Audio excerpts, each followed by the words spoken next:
हुआ कि कल जो है वोटिंग लीक हो गई और आज मैच होने जा रहा है, तो आप क्या ये करें भारत पाकिस्तान के मैच में?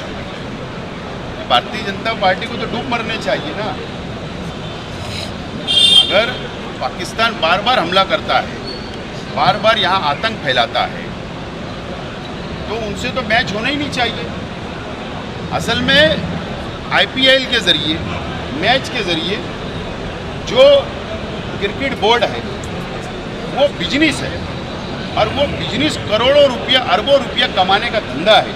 उनको देश से कोई लेना देना नहीं है। सिर्फ आप देखो, केंद्र सरकार अडानी, अंबानी, इनको ही सिर्फ वो बड़ा कर रही है, और ये मैच इंडिया हो, पाकिस्तान हो, ये दूसरे इनसे खेल कर पैसा कमाने का सिर्फ उनका धंधा है। हमारा मत है कि अगर पाकिस्तान हमारे देश में अगर दहशत फैलाता है, आतंकवादी हमले करता है, तो उनसे मैच तो होना ही नहीं चाहिए। Thank you.